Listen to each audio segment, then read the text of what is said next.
Possession crucial from this. How much longer will the referee allow? Dublin lead by a point, and there's the whistle. It's over.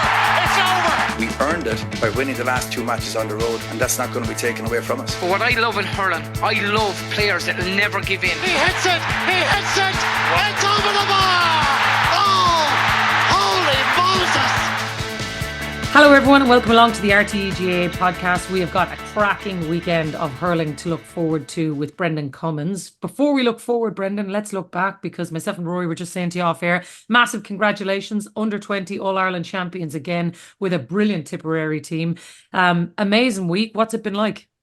Yeah, look, it's been great. There's no doubt about it. I have realised that the relief is the same after when you're in charge of whether you're playing. Certainly the grey hairs are an awful lot more leading up to the game. But no, look, it was fantastic. And it was great, I suppose, to work with this group. We've had them pretty much for 2 years now. And I think that bit of experience that we had from the defeat to Offaly last year, that little bit of hurt that was in the locker as well, certainly helped us in the week leading up to the game to keep the composure right. And I think it was probably our best performance all year in the final. So I'm delighted for those young men. They put in a huge shift, as I'm sure Kilkenny have as well, and all the other teams in the competition. But thankfully it was our turn to get over the line. And Brendan, the ultimate, I suppose, function of an underage team is to try and produce players that will go on and compete at senior level and produce players for the intercounty team. I mean, there's a whole host of players there that I would imagine you'd be confident that will make that step up. Yeah, there is. And I suppose we've even seen this year the impact that Sam O'Farrell and Darren McCarthy had made in the senior team. For fellas so young, I suppose they've taken on like that leadership role within the group straight away for Liam Cahill. O'Donoghu's coming on. We've Aaron O'Halloran in there as well, and Conor Martin. So, and that actually, what that does is, I suppose, is it shows the others in the group that it can be done, that the senior hurlers aren't superheroes that are beyond our reach. So when the lads come back to the dressing room, they're funny, like they're so cool, they're so calm, they're not getting carried away, they've no egos. They're just a joy to be working with, to be honest with you. And certainly they ploughed the furrow for the rest of the lads. And you're right, look, like I said it all along, winning and losing at this grade is grand. Winning is grand, right? But getting those players through, and I think that's the thing I'm most happiest about in the last 3 years. We've gotten a good few lads through into the senior panel, and that's really our sole function. Because you can win and get nobody out of it. I think Limerick at one stage won 3 All-Irelands in a row, and they didn't have the golden period that they have now. That's the way that the thing falls. But hopefully now it's set up, and thankfully the senior hurlers obviously are still in the championship. So there's still some people can keep the Tipperary jerseys out and get going again. Yeah.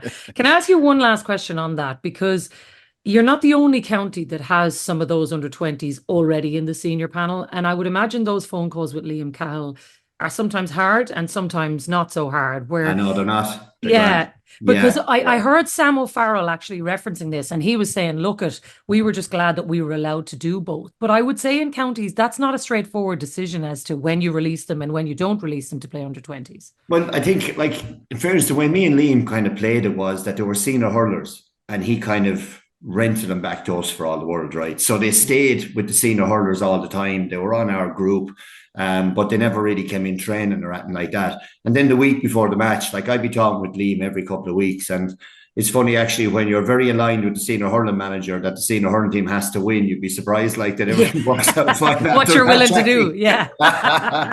So that's the way it was. And in fairness to Liam, you see, people forget as well, Liam was manager of an under-21, under-20 team as well. And he understands the process. He knows, and he also knows that when they're in with us, that we're looking after him to make his team better as well. And we're the ones in the chain that are passing players up to him. So it suits everybody in the relationship. And again, any interaction I had with Liam when the players came back, it just worked out perfect because of all the personalities I think that are involved. They just want Tipperary to win. And you'd be surprised too, Jacqui, when there's no egos involved, how successful something can be. And I think that's been the biggest part of the conversations I've had with Liam and the players have had coming back in with us. So look, it just happened to be our year, thank God. So, it's done now. Yeah, well, enjoy it. As you say, it's not done for Tipperary, but they can sit back this weekend and wait to see what happens between Limerick and Cork, because I think in so many ways people have been waiting for a Munster final like this between these two teams. But it's funny, Brendan, that it's been 2014 since they last met in a Munster final. You'd nearly forget that with all the drama around everything that people are talking about with these two teams. Yeah, you would. It's been a fair while. And I think whatever about 2014, I think the whole of Cork is just worried about the last time that they met each Yeah. other when the game was over in about 15 minutes or so, So I think history and all is one thing, but making history is going to be, I'd say, the line that Pat Ryan will certainly be taking, and also maybe the way the team sets up. But the level of aggression that they showed in the Gaelic grounds that day is probably the most disappointing thing. I think when Pat Ryan came in first, he would have said to his team, "Look, lads, there's people out there saying that we're not aggressive enough, we're not angry enough, we're not this enough and that enough. So we need to turn the tide on that." And they had. And I think that game in the Gaelic grounds was probably just a moment in time. I've been there, like it's a disaster. Like I said it before, we lost an All-Ireland semi-final by 18 points to Kilkenny. The whole world blew up. Do you know what I mean? And it's just a moment in time that you're just not right. And I'd like to think that was the case for Cork the last day, but it won't be long about finding out at 6 o'clock next Saturday evening. That's one thing for sure. Because going back in there, Limerick are going to be just as angry as they were the first time. I met supporters actually going into the ground when I was working on the game, and I had a good feeling because they were all mad, thick as hell about the fact that Cork think they can come up here now and beat us, and what's going on here, and what have they won, all this kind of stuff. So Limerick players are listening to this on the street, and the best sports psychologists in the world are your own supporters, like. Yeah, big time. And also it's what's on the line for them, Rory, as well. I think for them to do 7 in a row in modern era with the round robin and everything that's been going on, like they I think they're already up there in the conversation with the greatest team of all time. But certainly for them to do something like this, they know there's even more to add to their legacy this weekend. And they always play well in finals, Jacqui. Yeah. They always play well in finals. I mean, when do they not? When can you say Limerick have flopped on the big day? I don't really ever remember it, certainly under this current management team with this particular bunch of players. So if Cork are to win on Saturday night, they know they're going to have to bring absolutely everything and some. And look, they've got some injury concerns. We don't know what's happening with Declan Dalton.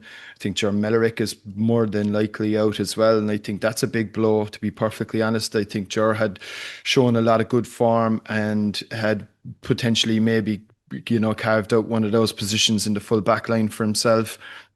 We're not entirely sure about Niall O'Leary, whereas Limerick are kind of coming in more or less with a full deck to pick from, including the goalkeeper, who a lot of us maybe didn't really see coming back as soon as he has. They've locked down that centre-back position. There won't be any opportunities for Cork this time to bypass Kyle at 6, because he's going to be planted firm and centre exactly where he should be. I think Shane McGrath mentioned on with us a while back about him feeling that Limerick are better this year. They certainly looked like that the last time round. And I think Cork will also be better than what we saw in that round robin game. Will it be enough? Not so sure. But look, I think it'll be a packed house. It'll be full to the brim. A Saturday night in June at 6 o'clock. It's exactly where a Munster final should be. Not. But I think, look, there's a lot of hassle about tickets. We mentioned it just very briefly off air, people giving out. I'm not too sure what the GA were supposed to do on that front, but but give them to the clubs with the demand being so high. And look, I suppose in some ways as well, it's the Munster final that a lot of us predicted might happen before a ball was pucked. And has that fed into this notion that the Munster Championship this year has been somehow a little bit subpar in comparison to what we've had over the last number of years? I don't really buy that. I think it's still been an absolutely fantastic Munster Championship. If you look at it from in the round, the opening weekend was just stellar. I mean, it was an incredible 2 games drawn, 12-point comebacks, and for Limerick to take tip all the way. We saw the All-Ireland champions beaten the next day by Waterford. We saw Tipperary go to Clare and storm the Bastille and save their season. And ultimately, then the last day out, look, Limerick obviously signposted their back. And then the last day out, I think Cork rode their luck a little bit. I mean, it was the whiff of a Shane Bennett strike off a post, and who knows what the conversation could be today. But look, it is the final that many predicted, and Limerick going in as favourites. I think all that hype and a lot of the rubbish that was spoken about in advance of the championship now has all been dispelled with. And I think we'll get a better glimpse of, where the two teams sit. And look, what some people are saying, is this the second of three? Look, I suppose we'll find all that out on Saturday at 6:00. Rory, just below in Cork, right? Below in Páirc Uí Chaoimh the last day, the supporters were fair jumpy and anxious now. I mean, like it was against Waterford. Against Waterford. It was real, sitting there like in the dentist's chair, waiting to know when the drill was going to go off and when the pain was coming now. Yeah. I mean, that was the sensation I got. Now, like I said it before about the supporters, you're on an unbelievable high, you're going to win the All-Ireland, no we're not. This kind of thing. It was all that. But has there much talk been done below in Cork around the structure of the game against Limerick? You played with all your forwards up the pitch. The half-forward line never came back to help their own half-back line, which meant Clare were doubled up all the time in every position around the middle third of the pitch. Was there any murmurings that we can't go with this project of man for man all over the pitch like Clare did last year and got success? Maybe we need to tweak. Is there any word of that on the street? I don't know. I'd be shocked if they change up the way they play. Well, they definitely have to come with something different. And I think even Pat knows that. I think, Brendan, you're making an absolutely salient point here in relation to the nervousness attached to the display against Waterford. Because I suppose if you were to take stock take Cork so far in this championship, could you say they've played well in any game? I mean, the Tipperary game, but sure, that game was ruined before a ball was thrown in anger. So you couldn't really say that they've played to any pitch. Certainly, if you were to compare it to some of the displays that we saw last year, particularly against Limerick down the park, and then obviously the All-Ireland semi-final. So they haven't really gotten anywhere near that. We know now Limerick are back. There was a certain weaknesses that maybe Cork identified in that Limerick team last year that they've shorn up now. I mean, Barry Nash moving out to the wing and Kyle Hayes going in at 6. That has locked down a major fault line that Cork obviously identified to try and get those puckouts quick, early, long and in behind. Now, when that plan A went out the window the last day, to go back to your point, Brendan, there didn't really seem to be a plan B. And you've got Tyler Walsh in charge this Saturday. Will he allow puckouts go a little bit earlier? I think puckouts will be key, Brendan, and you're no better person to ask about that. The speed with which Cork will be allowed to release the ball to get it away quickly. They may not be able to land ball down on that half back line because the chances are it's going to come straight back down the other end. Dara Fitzgibbon's form the last day didn't really fire. Is he capable of getting any change in that 11 versus 6 contest? We haven't seen it so far. Like for Fitzgibbon and the way Limerick play, it's actually 11 versus 8 or 9. Will O'Donoghue will mark Dara Fitzgibbon. That will allow then Kyle Hayes to come back a bit. And I think that was the problem the last day that Dara Fitzgibbon had. He was stuck between the two big trees. Normally he comes out the pitch and he floats around. But to be fair to Limerick midfielder picks up the opposition 11. You can't really see that in the general play. And that's how Will O'Donoghue is so good. So Dara Fitzgibbon came back out the pitch and everywhere he went, he was tracked by a midfielder. So there was none of this loose ball that we'd have seen Tony Kelly get on for years at 11 or Kane Lynch. But the reason I think Lynch is so good is that he can stand in between that channel of the 65. You can hit it at him through the letterbox and he catches it and it makes it stick. Whereas Fitzgibbon's not that kind of hurler. So I thought Cork had no anchor there to play through, because in order to hit the ball in on top of the lads inside, you have to kind of get it within 60 yards of the goals to get it in fast enough. Because if you're hitting it from 90 yards, the Limerick half back line come back to field because the Limerick half forward line play like wing backs. And that's back to my original point. I thought Cork the last day were miles too far up the pitch. So if I'm playing wing back and they were Joyce and the boys were barking out to the sideline in the Gaelic grounds the last day, because the Cork mentors were coming out from behind Pat Ryan and they were saying, what are you doing? And they were saying, sure, there's space everywhere. What am I supposed to do? So the very minute the Limerick half forwards came into the middle, the Cork half backs didn't come back to cover the grass in front of the space that was left. And all Mickey Quaid was, he just popped balls into those pockets at 5 and 7 channels. And the Cork wing backs, a half back line, were just chasing shadows. So I think, and I'm not, this is where I have the question mark, I suppose, is can the Cork half forward line of Barrett, Fitzgibbon, whoever plays out there, can they play closer to their own half back line and win the row against Morrissey and Hegarty? If they're going to do anything, they need to beat the Limerick half forward line. And the last day, They couldn't. Against Waterford, they were still very far up the pitch as far as I could see. There's goal chances all over the place. Like, if you look down on the structure of the field on Saturday night after 10 minutes, if you see Gillane and O'Brien inside by themselves and 70 yards of grass outside, the red lights are flashing again. Trouble. That's what I'm looking out for. And that's what they need to fix. You can be, and that's a lot of that is down to work rate. A lot of that is down to being thick as hell about what happened the last day, taking the hinges off the door, going out. That will be needed in spades here now to get the energy levels up, to cover the ground, to make 1.5 of yourself is what they'll need to do.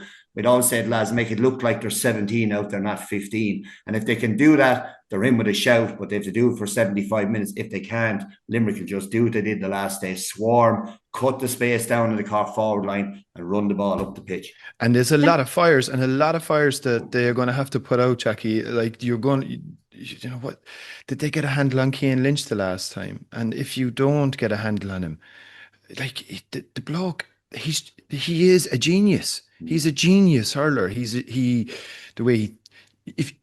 you were to actually create the prototype hurler, physical, strong, good in the air, unbelievable skill, right? Vision, intelligent, smart, very athletic, everything.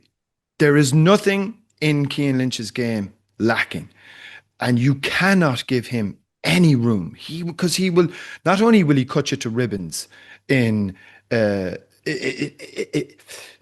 hurling sense, it's just the way he directs things, the way he can open things up, his ability to thread passes and see things that other players don't see.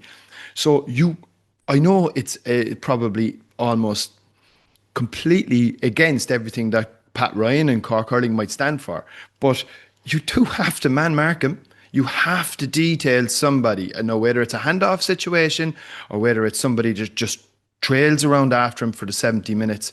But you can't give him the freedom of the Gaelic grounds on Saturday night, because he'll do too much damage. He will. But the issue with following him around is that you play with 5 backs. Then that's it. Then, and like I said earlier, Brendan, I genuinely, having watched this team now for the last number of years, the way they set up, I would be shocked if there's a change of system, because it's just not the way they play. Yeah. I think what they were missing the last day was sheer aggression, like what you're talking about. If they actually hunted and played the way they did against them last year, they can still play with the same system, but just up the intensity by about another 90%, which is where Limerick were.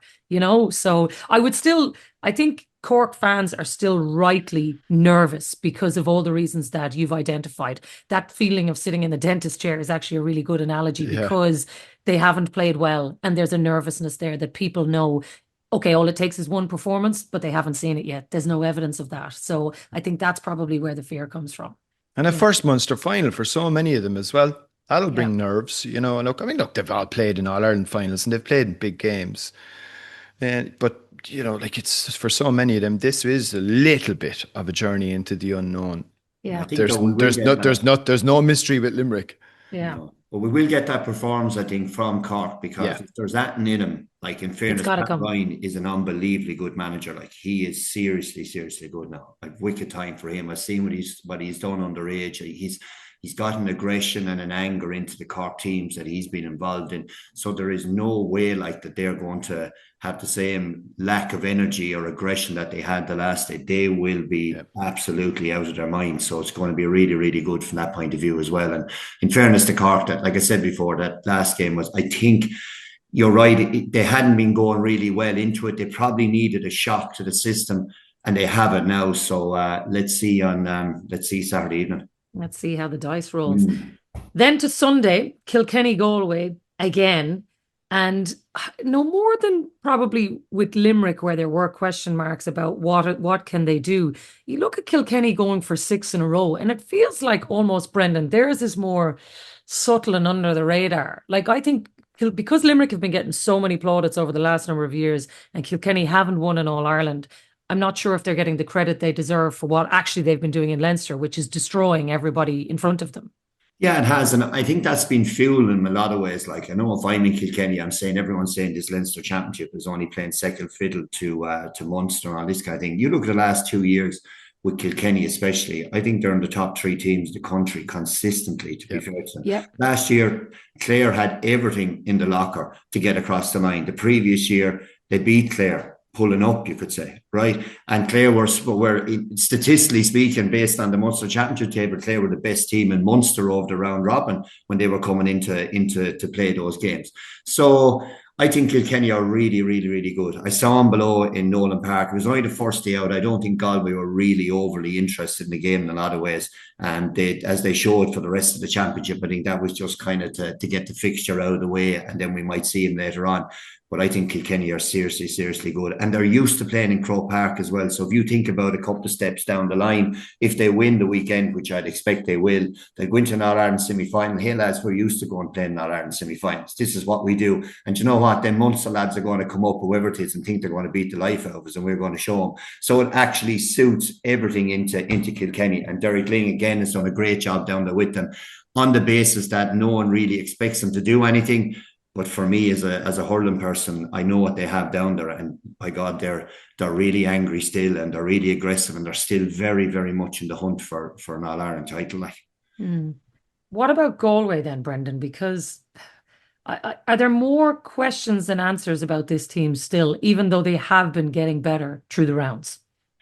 There is, and when the pressure comes on, any cracks that you have will start to come out, in my experience anyway. And unfortunately for Galway, when that pressure has come on, whether it's been the free taken or not getting Whelan into the game, like Conor Whelan for me, like when we sit down to do pieces before a championship match, I'm always looking, geez, get Conor Whelan in the game, find out how many possessions he's had inside the opposition 21. They need to get the ball to him. Henry, in fairness, and reference it in Nolan Park, geez, when I was in charge, we tried to get him wing forward, midfield. We nearly play him in the goals to get him on the ball more.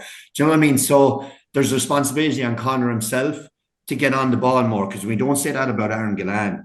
We don't say that about Hayes. Do you know what I mean? Like, even young McCarthy and Tipperary is getting on the ball. Like, you with me? So he has to himself deliver. Otherwise, he'll hang up the boots, and whenever 5, 10, 20 years' time, whatever retires, and he'll have regrets. And I'd hate to think a player like Conor Whelan would have regrets. And it kind of sums up where Galway are at. If they can get him on the ball, or if he can get himself on the ball, they're really good. But if he's not, they become a little bit ragtag. It doesn't really work out. It becomes, oh, Jesus, not again. And again, Micheál Donoghue's experience, I think, will help navigate that through the team. He's rebuilt it up again. Like, they've made a huge amount of changes where they were at last year. But they're not in nothing to lose territory here in this Leinster final. This is one I think that if they could win this, it'll set Galway hurling up for a number of years. But if they lose, they go in the backdoor system again, and everyone starts throwing more question marks at you. Supporters are starting to say, oh, Jesus, here we go again. Players are meeting those supporters on the street, and it just becomes, so it's a massive game for Galway. Like, yeah, I think it's a bigger game for Galway with that respect in mind, Rory, isn't it? Oh, it's like Brendan mentioned the prize. The losers are probably going to. You're looking at a pathway of Tipperary, Cork, and Limerick. Then, that's not a handy All-Ireland. That's not easy. So that'll give you an indication of what's on the line. You've got then obviously the 3.5-4 week break before you face into a semi-final, which I think allows you a sort of a reset situation and make an All-Ireland semi-finals weekend. Plus to win a Leinster title for the first time in, what are we going back to from 2018? A Galway? Is it? Yeah, so it's quite a while now from a Galway perspective, and I think that they are big prizes. I mean, like equally so from a Kilkenny perspective. I mean, it's 10 years since Kilkenny won an All-Ireland.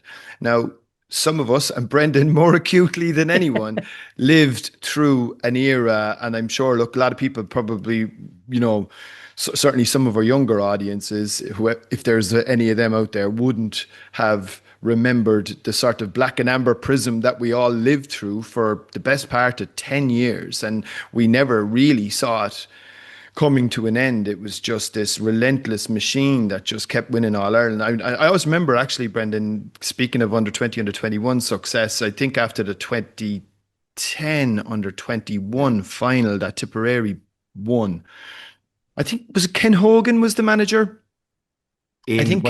in 2010 when Tipperary won the All-Ireland Under-21 title back in 2010. I think it was Ken Hogan was the manager. And I remember Ken giving a very, very good post-match interview where he said, never again must we allow a situation where one team can dominate the All-Ireland hurling landscape in the way that it has. And he was kind of basically sounding a rallying call for all the counties to try and step up. And like, you know, I know I wouldn't be getting too many violins out for Kilkenny and Jacqui, and all our Kilkenny friends are probably laughing at this, but to think that you would go 10 years now without winning an All-Ireland, I mean, we would never, ever have thought that we would see that type of a gap for a county that had, you know, been so used to success. But they're always thereabouts. We know, again, you talk about teams that are going to deliver on big days. Kilkenny, what was your famous one, Brendan? You'd nearly have to be 10 points better to beat them by 1, you know? Oh, yeah, that's true, this team as well. Like it is, because it's always the same with Kilkenny teams, isn't it? Yeah. You can, like, I can remember back even when I'm playing, that you get a couple of beatings. Like, I mean, if it was 12 points, you'd be bet by some crowd. Like, I can't remember a championship game where Kilkenny were bet by 17 points. Like, never. 16 points, 18. Do you know this kind of thing? Now, there's been little anomalies along the way. Like, Tipperary obviously beat him convincing enough the All-Ireland final when Richie was sent off. But it's not something that's in them, and it's something we would have spoken about back in the day. Remember, lads, we're going to hurl over skins for 35 minutes. They're going to look like they're a beaten ticket, and we're going to go in at half-time 2 points down. Right?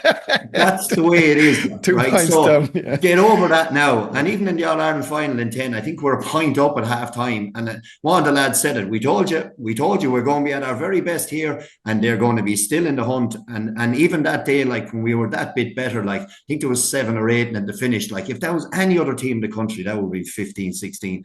And in fairness to them, it's something ingrained in all of them. And you have to respect that. You do have to respect that so much. Always in the hunt, Rory and Jack. They are always in the hunt because of that. Now, people poo-poo the Leinster Championship as being this, that, and other versus Munster.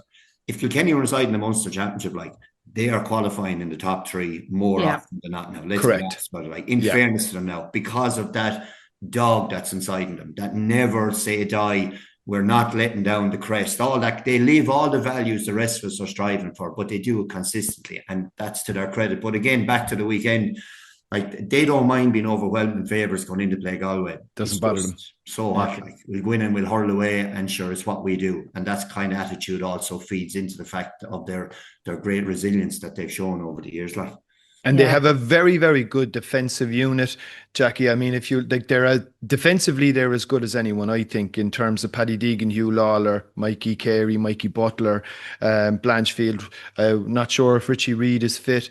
Like, and they have, you know, one of the best goalkeepers out there. So I think, like, 1 to 6, 1 to 7, they're right up there, and that'll be a big issue from a Galway perspective. Will they be able to rack up a big enough score? Look, and at the other end, they haven't been too shy either. Okay, yeah, TJ is still giving unbelievable commitment, obviously pushing on in age. But Mossy Keown has played well. Billy Ryan has been going really well. You know, John Donnelly obviously has had a great year last year, and so they'll ask questions at the other end. I just get a sense from a Galway perspective, though, that they've been building nicely. I think you can almost write off that first day out against Kilkenny, whereby it was played early April. It didn't even really feel like a championship match. There was a poor crowd. The weather wasn't great. But if you looked at Galway incrementally since, they've basically built performance on performance on performance. And I think they're building towards something big on Sunday. And I do actually give them a good chance. Yeah, first of all, Donald, he's done really well when he came back in. A bit like, remember when Sheedy came back into Tip as well. Yeah. There's that kind of a knowing that, look, lads, don't give out about this fella now. He knows what he has to do. Like, he understands, he gets it, like, and you can see it, like, and the composure he has on the line, the way he's certain with the selections that he's made. He hasn't gotten too high or too low. Like, if you were above and leaving Salt Hill in the first round of the league when Tipperary bet the life out of him, you'd be saying, oh my God. And then the next day in the next round of the league, they go out and win. I think it's Kilkenny they had a week later. They went down to Nolan Park and they won, you know. So, yeah. I mean, they have that extra experience as well. But in fairness to Kilkenny, we talk about setups and the way they are. Reid will sit lovely there around just inside his own 65 to half hours. Will come back, blah, blah, blah.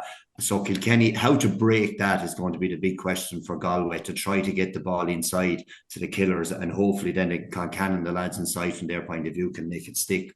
But just one other question on Galway, Brendan, because with the Derek Fahy suspension, no suspension thing hanging around as well, and obviously they're appealing it, Jacqui, are they? No, they are, but okay. It's still maybe a last minute thing, which has obviously happened a lot of times. And we've had a lot of high profile cases where people have been released to play and they've only found out very late. But you're planning for a Leinster final on scenarios with him, on scenarios without him.